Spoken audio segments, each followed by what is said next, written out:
Gaadhigu waa aalad ka kooban qaybo makaanikeed oo la isu geeyey, isula shaqaynayna qaab isku xidhan.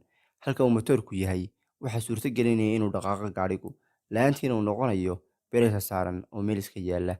Gawaadhidu maantadan aan joogno waxay noogu fadhiyaan boos weyn, waxaynu ku fushanaa hawlo badan, ha kala duwanaadaan shaqooyinkooda iyo magacyadooduba. Fikradda samaynta gaadhigii u horeeyey waxay ahayd mid u eg waxaan suurtogelayn, fikrad saaxiibkeed ka dhigtay in loo maleeyo qof waalan, kaliftayna in lagu qoslo, si dheg jara uma siin. Waana sababta ka dambeysay inaynu helno gawaadhida aynu maanta wadanno. Muuqaalkeena maanta waxaynu diiradda ku saaraynaa gaadhigii u horeeyey caalamka ee ku shaqeeya matoor. Halkani waa Halgan Media, magacayguna waa Axmed Maxamed. Ku soo dhawaada daawadayaal muuqaalkeena maanta.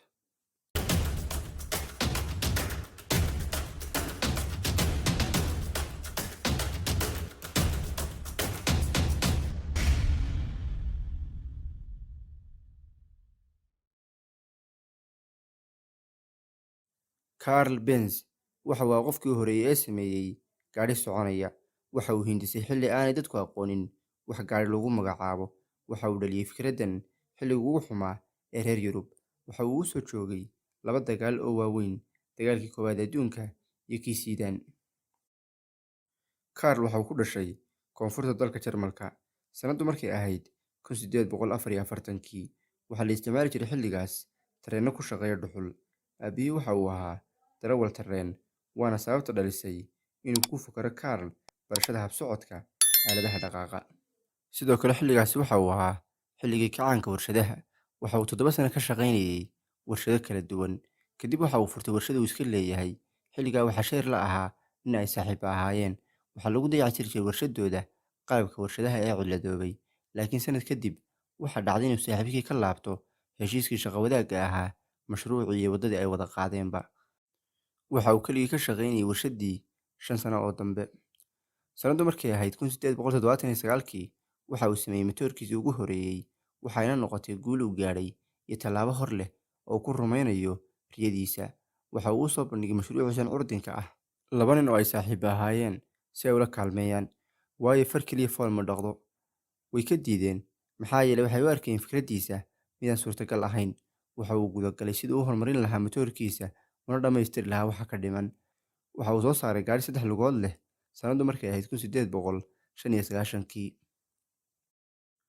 Waxa uu soo bandhigay gaadhigiisii, waxa uuna hor keenay dadka, laakiin dadka kumuusan qancin inuu gaadhigiisu ka fiican yahay fardaha iyo gawaadhida ay jiidayaan. Waayo waxa uu dhaqaaqii u horeeyay galay shil. Niyad-jabkaas iyo fashilka ku yimid shahaadadii u horeysay kamaysa dhigin Carl mid ka hadha fikraddiisii. Waxa uu 4 sano kadib haddana soo bandhigay gaadhi ka casrisan kii hore, kana horumarsan. Tijaabadan waxa uu kala kulmay dadka in lala qaatay fikirkiisii, laguna qancay. Sidaas si la mid ah waxaa xilligaas socday tartanka samaynta gawaadhida, oo waxaa soo baxay shirkado badan kana soo baxay dalal kala duwan. Waxa uu u beddelay shirkaddiisii dayactiri jirtay qalabka shirkad soo saarta gawaadhida, wuxuuna u bixiyay Benz, gawaadhi horumarsan, shalaysana saacaddii 40 kiiloomitir. Waxaa Maraykanka ka soo baxay nin la yidhaahdo Henry Ford oo isna soo saaray gaadhi ka horumarsan gaadhigii Benz, kana raqiisan. Halka uu kii Benz ku shaqaynayay 3 lugood, waxa uu soo bandhigay kani 4 lugood. Waxa midoobay shirkad lagu magacaabi jiray Daimler oo ku taala Jarmalka, samayn jirtay gawaadhida iyo shirkaddii Benz, waxaana loo bixiyay Daimler Benz. Kadib waxaa magaca laga dhigay Mercedes Benz. Mercedes oo ahayd gabadh uu dhalay Daimler. Waxa uu geeriyooday Benz sanadu markay ahayd 1929. Waxa uu ka tegay dhaxal.